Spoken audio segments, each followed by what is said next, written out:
Grognards of Gaming, or Grognards of Gaming, if that's your preference. It's an acceptable ethnic variant. And I am the OG, the original Grognard, Rob, the Grognard Dog. And with me, as always, are my partners in crime.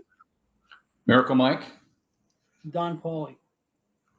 And today we have a special guest. So, Paul, when we ended our last Grognards episode, you had suggested that perhaps we talk about toxic GMing today in this episode, but because we have the unique opportunity to have with us today someone that we've talked about many times, we've mentioned many times, and I'm not going to lie. I mean, you've heard people on here, my fellow Grognards, Phil, our former alumnus Grognard, talk about how they like my GMing style. My GMing style currently and for the past couple decades is a hybrid of the stuff I learned when Mike and Paul and I were playing Beck Me Dungeons and Dragons and Advanced Dungeons and Dragons back in the 80s. But it's also, in large part, what I learned at the feet of our guest today. You've heard me talk about him. It's Jonathan, not to be confused with John, who is a different player in our circle of gamers. But this is Jonathan, or JB. JB, welcome to Grognards of Gaming, and we're so very happy to introduce you to our audience and to have you with us today. I'm excited to be here. Yeah, yeah. Excellent, I've been excellent. listening to these. Big Yeah. fan. So let me just add a little bit more to your introduction. So Jonathan, is an excellent GM, and he is uniquely tuned in to cinematic and television tropes, also literary tropes as well. I don't want to downplay that, but and perhaps you can explain this as part of the answer to my first question to you, Jonathan. But Jonathan has a unique talent for extracting tropes and micro tropes from television and cinema, and I just love it when Jonathan will work it into some storytelling, whether as a player or as a GM. And I think that a lot of that is what I started to mimic as I was playing in games run by Jonathan over the years, and that really molded my current style of GMing. So, Jonathan, welcome.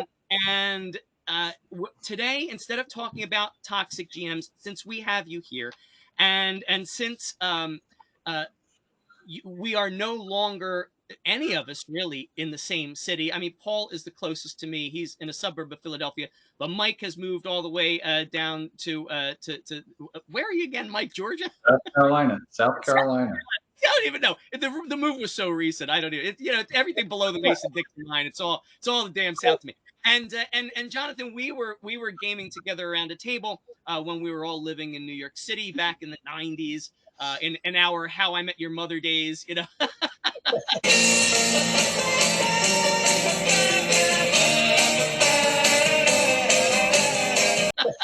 or our Seinfeld days, however you want to conceive of them.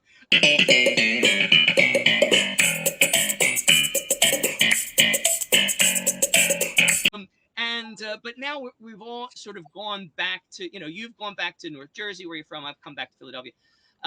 But we still game together nowadays online, using online resources. And we thought that might be a great topic for today's game. So, Jonathan, before I unleash the other boneyards on you, and we start to we start to gnaw at you with questions on that topic, I always ask, whenever we bring a new grognard on the panel, I always ask, what is your origin story? Meaning, where are you from? How did you get into gaming? What are your influences? All that kind of tied in together. So, with Mike and Paul's kind permission, I am beginning with that question. What is JB's origin story? Go. Okay. All right. Now you asked about how the cinematic kind of and literary kind of tropes. A lot of that comes with upbringing because I had two kind of distinct parents who both. My mother was a very big reader, a very avid reader, and my father loved movies. And this was back at a time when you really couldn't I hate to, be like the old man of, this was the days when we didn't have any, there were no cars, there were no computers, um, we, um, uh, we just watched things as we could. So sometimes the movies were on very late, and I'd, uh, my dad would come home from a second job that he had waiting tables, and he'd sit up watching old movies, the late show, the late show, and then sometimes the early show. And uh, so I'd come down and just sit with him, and he'd fall asleep, and I'd just sit there and watch movies later and later, and then earlier and earlier. I had very, very bad sleeping habits when I was in high school and junior high, and younger than that even. And so I always learned. I mean, I loved watching old movies at that point, I and could then just see you sitting cross-legged on the shag carpet in front of that big console TV with the glare, the radiation, yeah, and young Jonathan just wide-eyed, not all of the lights off with the radiation of the TV lighting your face. if I got too greedy and changed it, which made a sound back then, you went, when you changed the channel. And if I tried to go to like Chiller Theater, which was a local like horror thing, horror TV show that you could watch that had different old movies on. My dad would wake up invariably and go, "What did you change the channel for?" And it's like, "I was just resting my eyes." And then he'd go, "What are you doing up? It's like 2 o'clock." And so I'd have to go to bed. So, but that I got a lot. I mean, a love of movies, and then later on, I was actually a film student in college. I didn't end up going in that direction as a career, but I always loved film, and I always loved reading too. At the same time, my mother was an avid reader, as I said, was always going to the library and getting books, bringing them back, and I'd go with her, and when I was very tiny, I'd go to story hour, and I think that really maybe was the beginning of what was like a proto role playing, because we'd go to story hour and my mom would leave us for a few hours and she'd go shopping and stuff like that. And This is this at the library. this is a very small library in Mount Tabor, New Jersey. Little tiny library, but now and it's still open. But and so we the Mrs. Campbell, no, um, can't remember the Meg name. Ryan.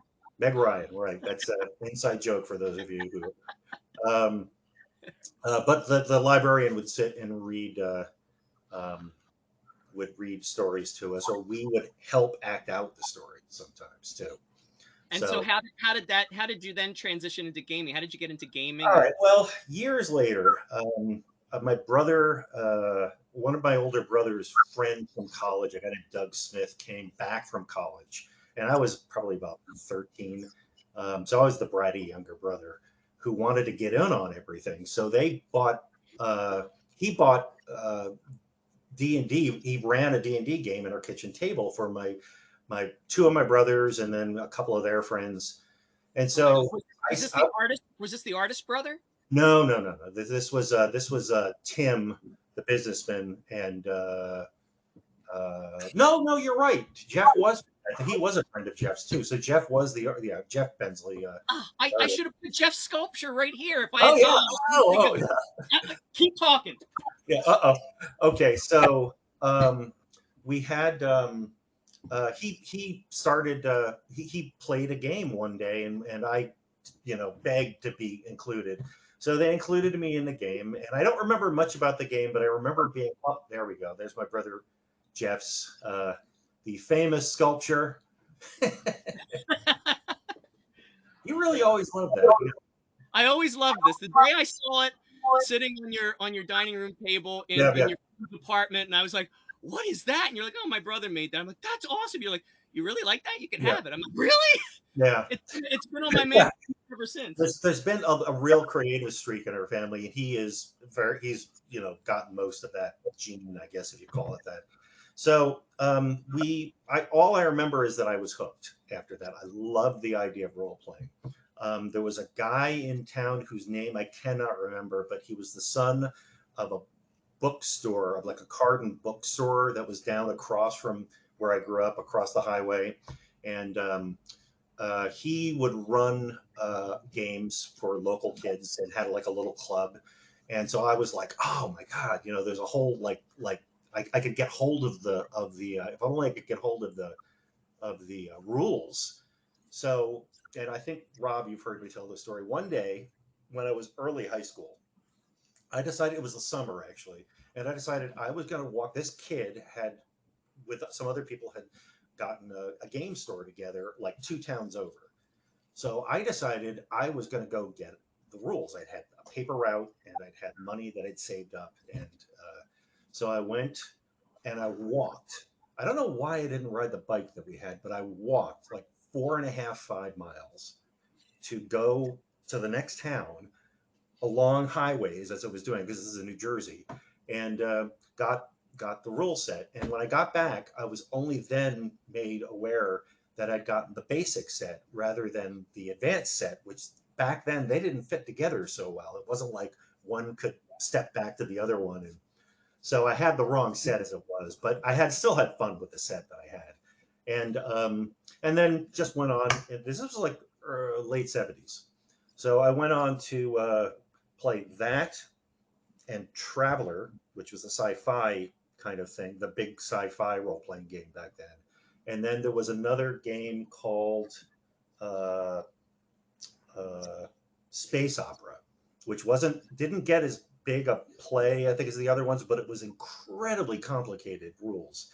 And I think back then a lot of people remember that the rules weren't so user friendly, and yet Yeah. really had to know math. You really, like, it was a math course of really putting together characters, and if something hit something else, and you had to check a chart and multiply times this and then divide times this, and there was a lot of math involved, really a lot of not high math, but still more than I think most of us realize. So in any case, I just kept going on into college role playing, and then after college and up until now. I mean, I halfway through all that, I think I met you, um, gaming with the group that came together in New York, in Queens, which Right. was a whole nother story. In any case, that's my origin story, I would say. Fantastic. All right, gentlemen, I unleash the other Grognard dogs. Ask away.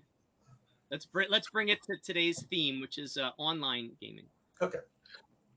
And I'll say this because I probably have the least time playing with you, JB, and Rob, you can correct me if I'm wrong, only because there was only twice I played Ars Magica with the Philadelphia group, and I don't know if JB was there or not at that I time. was in that group tangential, just yeah.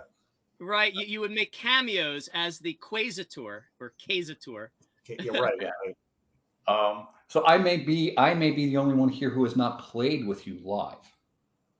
Um, Yeah, that's I possible. think That's that very I think possible. I think that's possible. Maybe when you were able to come up and play the Quasitor, Mike might not have been with us yet, or perhaps not in every session, something like that. Yeah, I miss those games too. Those were very good.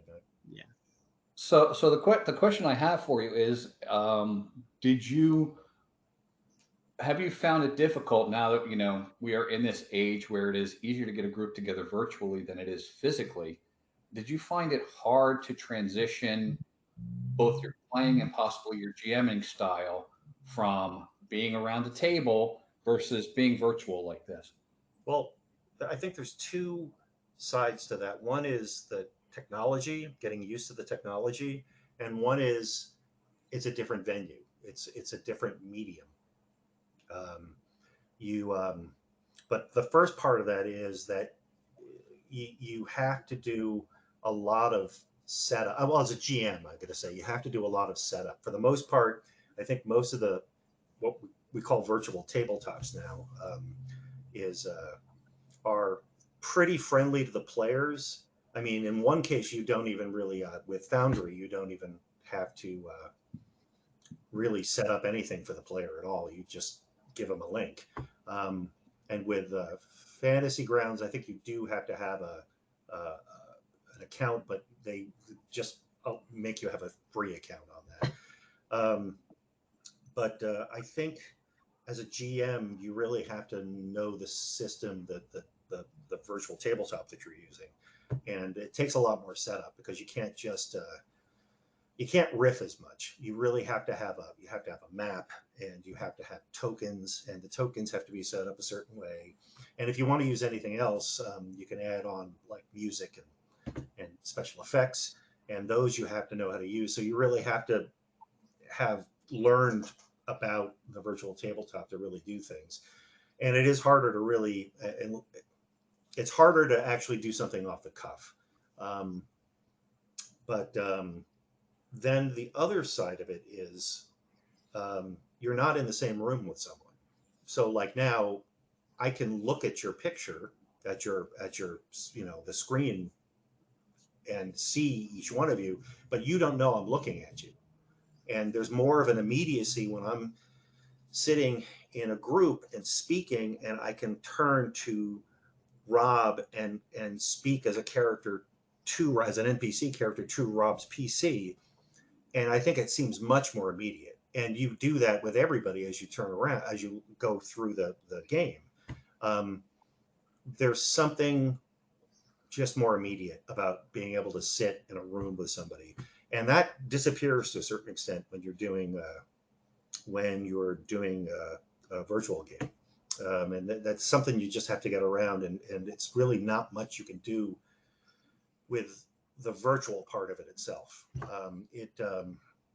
I will say it it there's give and take to that, because I mean, obviously we want to be able to get together and play, and not everybody can get together by geography or um, some people have medical conditions that we play with. I think a couple of people I know really can't get to a live game, and then of course we had the pandemic, and everybody was kind of sequestered. Everybody was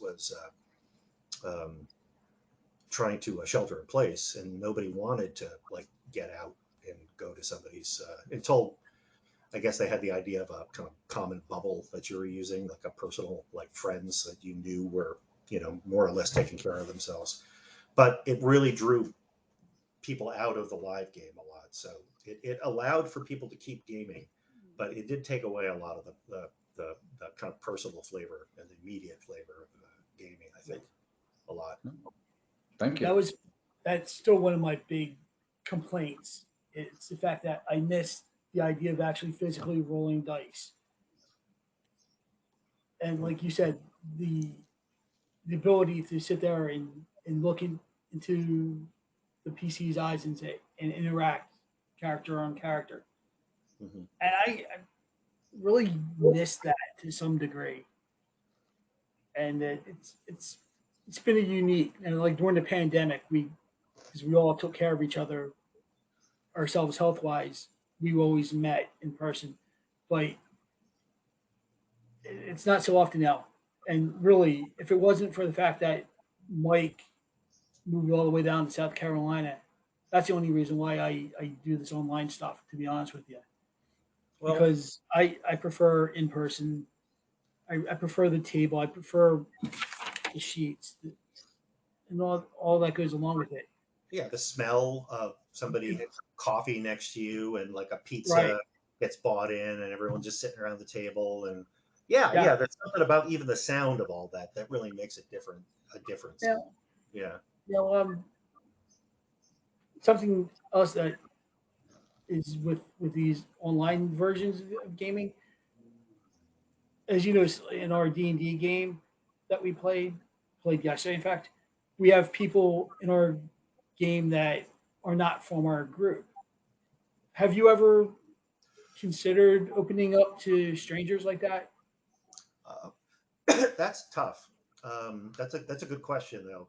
Um, one of the reasons why a lot of the people that I game with were comfortable is because of I think there's a trust issue with gaming where it's like a trust game. You really are opening up to somebody. You're playing a character, and you trust that everybody else is kind of going to go in the direction that you want them to go in with the character or with the story. And if you don't, they're willing to work with you. And I think sometimes it's tough to know as the player, but also as the GM, what their expectations are if you don't know them already. So it's tough to, and I'm not just talking about, I'm not just talking about, I guess, a new issue that people have been bringing up is appropriateness of things, but also just what they expected of the story. Although that other thing is very important and actually can, and I guess can uh, go toward what you were going to talk about maybe next week, which is toxic GMs. But there could be toxic games where people aren't playing the way other people want to play, and nobody speaks about it. But I think that when you're new and you haven't met people and you're also on a virtual service, you really don't know these people and you don't get a sense of who they are as much. Mhm. Um, it could be tough. It could be tough, and it could be tough as a GM, I think, to really to try to meet their expectations. Um, I mean, yeah, a lot of the same stuff can happen with conventions. When you're gaming at a Mm. convention, you just sit down at a table and you're playing. I've done both sides. I've DM'd and played in a game, and it's tough to know who you're sitting with. As a group, you can you can sit and kind of connect with each other, and you just don't do that. I think the same way in a virtual sense. Yeah, 'cause Yeah. I know, like, in the D&D game, it took me a little while to actually feel I was in a position where I could trust them, like you mentioned. And I think Mike did an incredible job of screening our our new players because they're really good. He did a really good job with that. They're great players, and I'm at that point now where I feel comfortable enough if they were to join in some of our other games, Oh I yeah, wouldn't object to it absolutely. because they're really good people, actually. I And appreciate it. Thank yeah, you. Yeah, because I remember Mike made us fill out a questionnaire just to gauge where people had limits. And I'm like, Mike, come on. I'm at that age now where I don't want to be playing a G rated. It doesn't need to be G rated. I like a little bit of grit. I like a little bit of dirt. And, so we can make it a little bit more mature if you want. Don't worry about the Disney code or anything like that. But you'll know when I'm offended, and it takes a lot to get me to that point, but really. but it's even more than that. It's not. I mean, it's like I said, that's important, but it's also a matter of what you want out of the game. And some people want very different things out of a role playing experience. Rob, I don't know if you remember the story about our friend Michelle um, interviewing for the group, and she always made fun of that because I and Jason, another friend of ours who's down in Philly, both of them are actually down in Philly. And we sat one day, and Jason, and had never met Michelle before, and had like an hour interview process where we really were like wanting to make sure that she was the right person for the game, and we were very serious about it. And she just laughed at that. She was so, what is happening here? But I've done that before, where you really, you want to make sure that the person is wanting the same type of game you do, and if you've got a live game, that happens very naturally. I think maybe too. I mean, it's not always a sense where you have to actually do a formal interview. Well, I think we just got into that at that point because we were in the city and we didn't know who anybody was that was asking to play Mm. with us.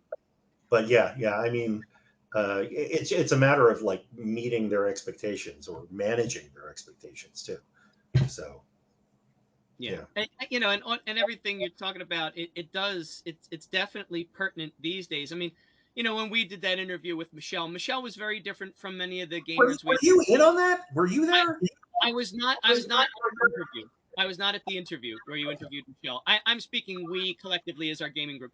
Yeah. We only because well, first of all, Michelle was female, and so back in the '90s, that was very unusual for us. I can probably count on one hand all of the women that I've gamed with up until maybe the 21st century.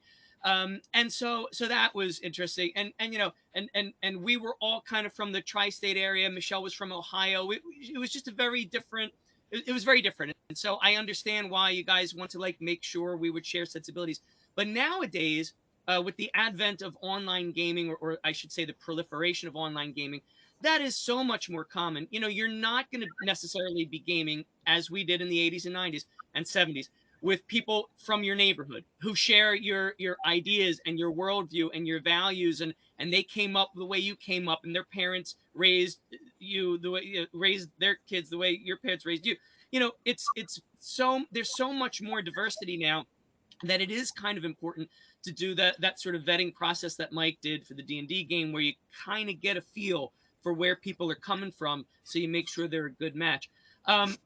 So but I don't want, although we are all grognards here, I don't necessarily want this entire episode to focus on kind of the negative aspects or the drawbacks of online gaming, to the extent that kind of a disconnect among diverse players can be considered a drawback. Some people could see that bit of diversity as a plus. But so let my next question is, and I guess this will be my last question, and then I'll give the other grognards a chance to do a last round before we wrap it up. But what I'd like to know is, what are some of the unique opportunities and in say storytelling or world building that online clients, online gaming, might provide, that sitting around a tabletop doing it the old-fashioned way might not. Are there any that you could think of? Well, first, I want to back up and say that uh, in I I really credit online gaming with saving a group that we had, and I think this has happened for a lot of people where there was really no other way we were going to go forward as a group, um, unless we did online gaming, because people got so spread out. There was just wasn't any way other than maybe once a month or every other month we'd go, and it's very hard to keep a game kind of going like that when it's not fresh in your mind all the time. I think we've all had that experience where you haven't played a game for 2.5 months, and suddenly you've got to kind of re bring back up what the details were and what situation you're in. But I really think that we had a gaming group that was around uh, New York and then into New Jersey, um, that I don't think would have existed, because a lot of you actually went to Philadelphia. Philadelphia. All the good players, all of when you went, and then the vortex that you created sucked them along with you. But we did have a group that was up here that kept going. But that even before the pandemic, it was starting to get very difficult to get people into one physical spot. And I really credit the virtual world with saving that. Now, what can you say about? I mean, Well, coming from sort of a cinematic yeah. perspective in your All right. storytelling, is there You, something that online gaming provides that's unique? I think it's much easier to pull up uh, artwork. You can create artwork, and then on a tabletop, you just pull it up and say, "This is what you guys are looking at." I think it's a little more difficult to do that with a live game, to bring like a whole sheaf of things. And I actually, back to a point that I made before, it does make it a little easier maybe to riff away. I mean, because players are always pulling you away from the main part of the story, because you say, this is what you have, and have a small detail over here, and then they go toward the small detail, and suddenly you're off track, of what you had wanted to, the story you wanted to tell. But it's easier to be able to pull things up sometimes, with virtual in a virtual world, to just have, as long as you're organized about it, you can have files of pictures that you can just pull up. It depends, again, on the virtual tabletop, though. And I don't want to go back to negative stuff, but some tabletops are much easier to pull things like that off on. Other artwork or music, sound effects, special effects. Some are much easier to do than others. But yeah, it makes it much easier to pull virtual things up, to pull things that are, either on the cloud or on your computer that you have saved, and you go, oh, you know what? I think that looks like this, and you Hmm. put it right up in front of everybody. I think sometimes if you don't have it physically with you in a physical game, you're like, oh, I don't have it. I can't show this to you, but and I love, Yeah. I love doing that. I do. I was just going to say that that was part of your style, and I had heard around the table some people were like, well, it lends itself more to like a show and tell, and I always disagreed with that criticism. I said no. When Jonathan comes to the table and he opens up that folder and he shows you the airship, or he shows you the ray gun that he's taken the time to sit down and draw, that Jonathan is excited about his artwork. He's excited about the vision that he put down on paper to show everybody, and that excitement, it it infests and inseminates. Boy, it's hard to come up with a good word here, right? Yeah, I don't it, know. Those last two it words. infuses the game with excited energy. And so I would feel it around the table. We would feel it around the table. You'd show us this airship. You're like, and you were so excited to show us the airship, and I would, and I would be like, wow, that's really cool, and we would feel that excitement. So I see what you're saying. And there was also something else I wanted to say. Well, I can't think of it now, but yeah, that was always part of your style, and I guess that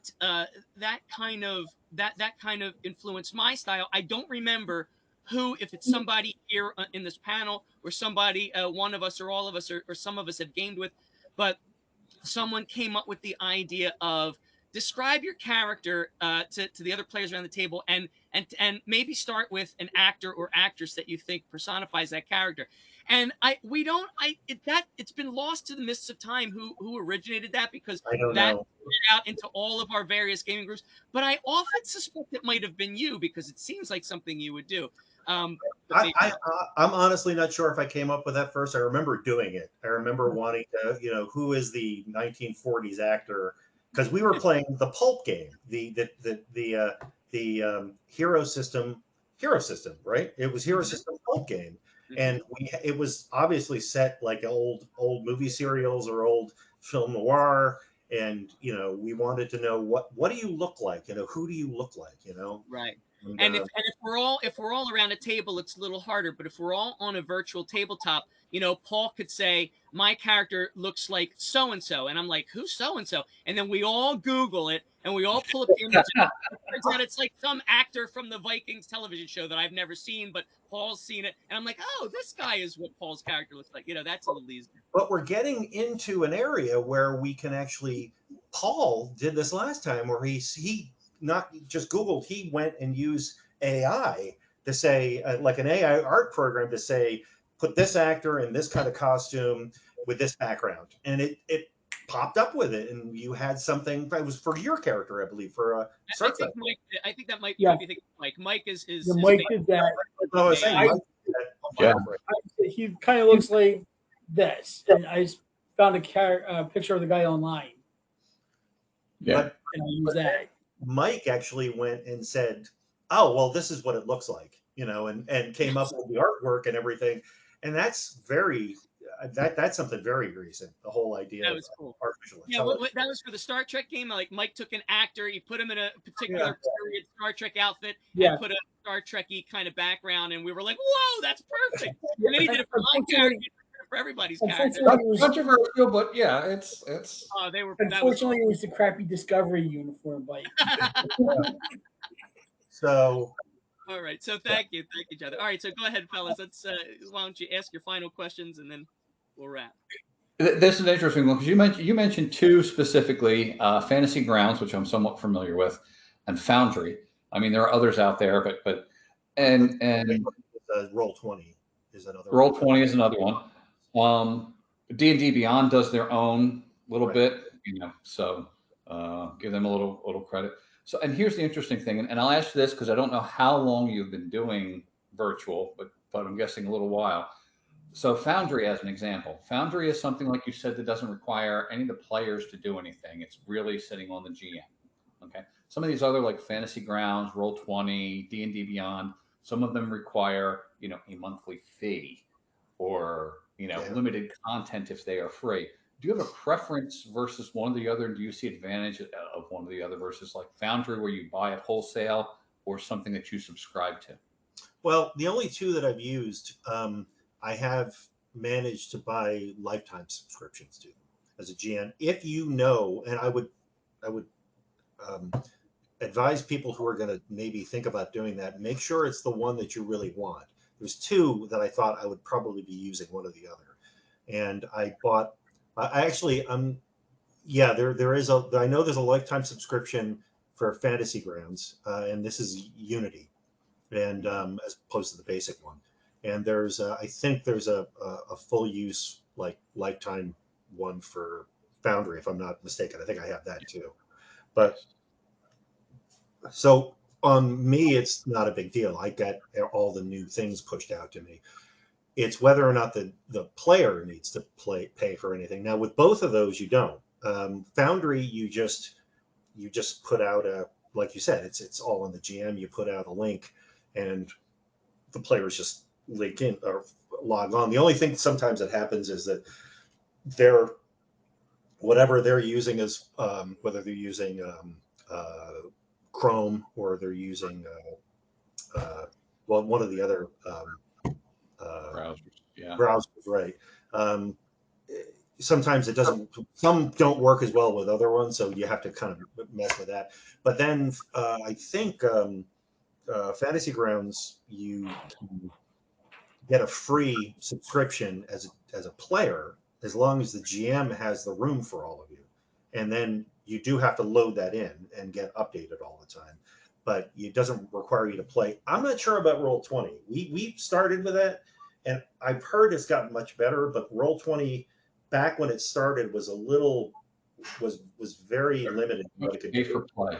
I've Yeah, played on it. Much pay for play. So yeah. So that is everybody's got to pay for play. All right. Yeah. So it depends on your group and what they're willing to spend. I mean, it would probably be a lot harder to get somebody who's a new player to play on a system that now they have to pay for. It's obviously easier for somebody who can just log on and play. With Fantasy Grounds, you still have to talk them into getting a free service, something else on their computer. Um, but I think that I like the ones that allow the GM to kind of take the bulk of the of the burden. Yeah. of the burden, right? The financial burden, and then everybody else just gets on as they want to. And I think I respect that a little bit more. But yeah, I mean, playing on the other ones, I don't know as much about. Like I said, I do think I remember that Roll 20 required everybody to pay, even if you were just playing, you weren't GMing. And they're different, uh, they're different as far as what is required of the player to provide, or what the GM, like you said, the GM has to not just with the payment, but also with what they have to work toward to get the character ready. Um, but in this case, I'm beginning to like Foundry a little bit more. Although Fantasy Grounds is wonderful support, um, Mhm. Foundry seems to have a lot more of a really nice community setting where people put together things and they do care about what they put together. You can talk to the guy in Who their wrote it? forums and say, there's a problem with this one, and he'd go, "Oh, you know what? When I get home from work, I'll fix, I'll work on that," and then they get back to you quickly. So it's a really good community feeling on Foundry, I think. Cool.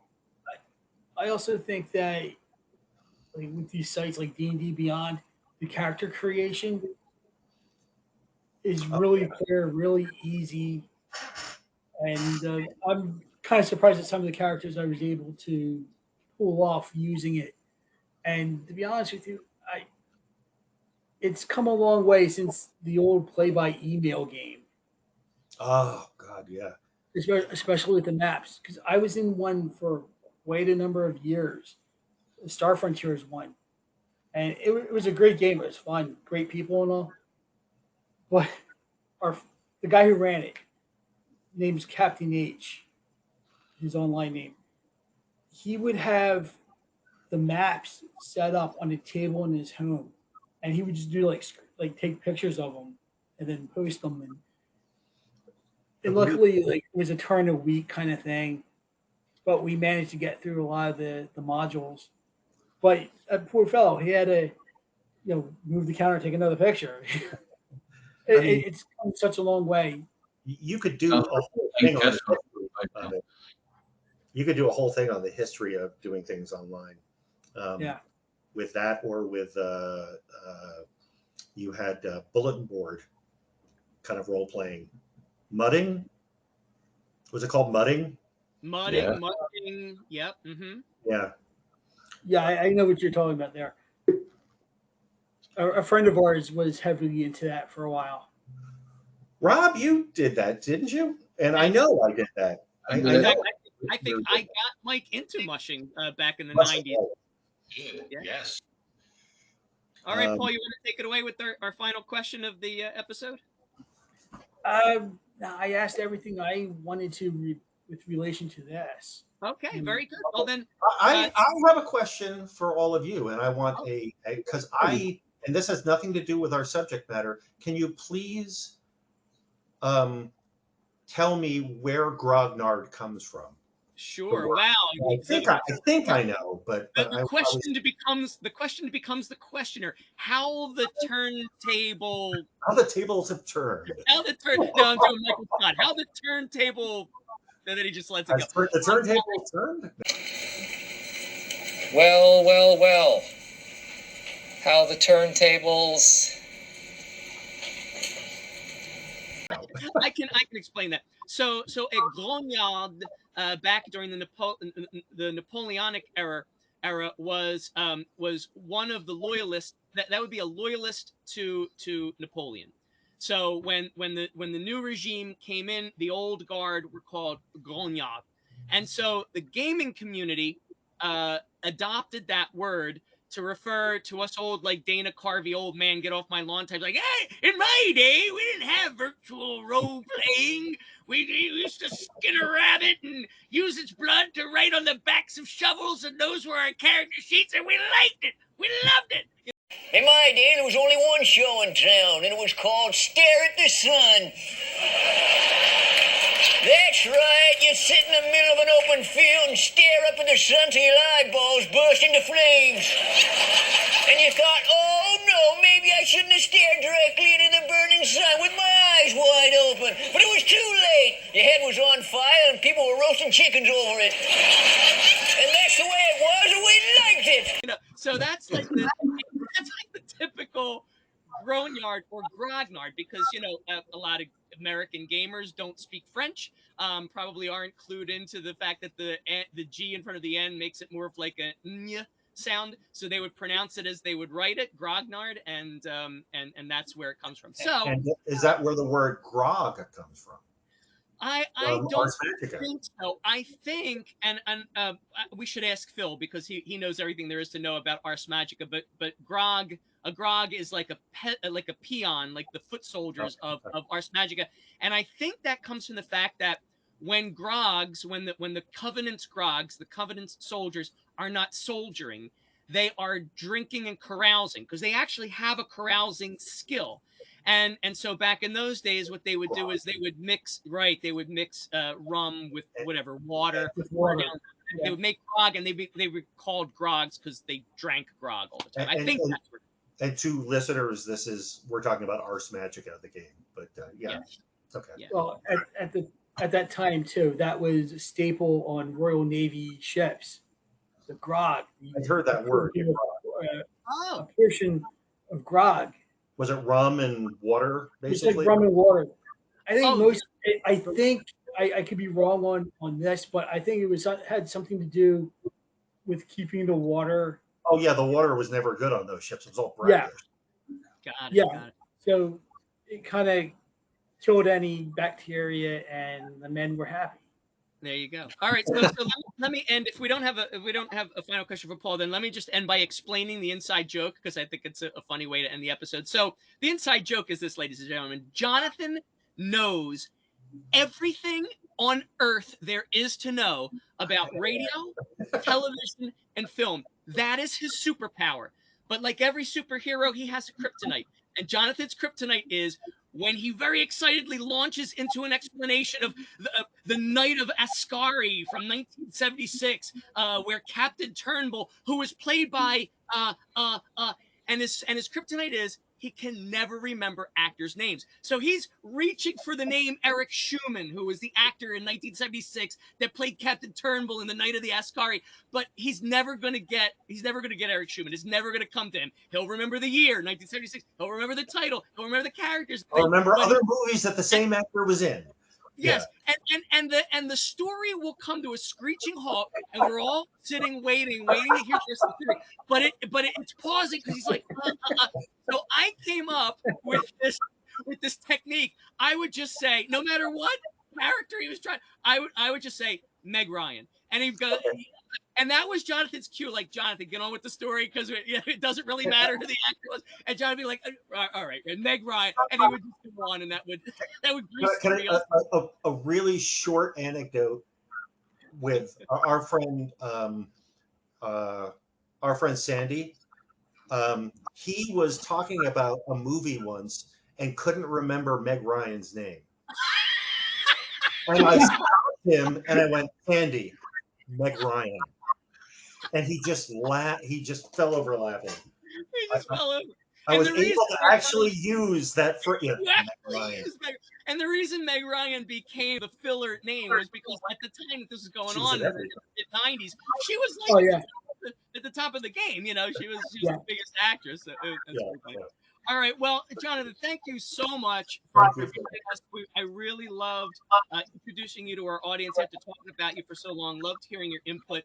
And Paul, you had mentioned at the end of the last episode that we would talk about toxic GMs. So now we will do that in our next episode. And John, please, if you wish, please join us for this discussion because I know you've had experience in this area. Yeah. And we both have similar story or have the same story. Right. So that's a yes, JP? Yeah, that's a yes. Absolutely. Yeah. Fantastic. In fact, I've met this character as well. You have really, in a non-gaming situation, I wasn't a big fan. All right, well, that's great. So the next time, ladies and gentlemen, we're gonna have a 4 Grognard panel, and we're gonna take on the topic of toxic GMing. Wow, try saying that 5 times. Take on the topic of toxic GMing. Take on the topic of toxic GMing. Take on the topic of toxic GMing. We'll see you next time on Grognards of Gaming. Bye, everybody. Bye. Bye. Bye. Can I get some makeup, please? Makeup? Makeup! Milton Berle, 20 seconds to curtain. Stand by for makeup. Stand by for what? Makeup!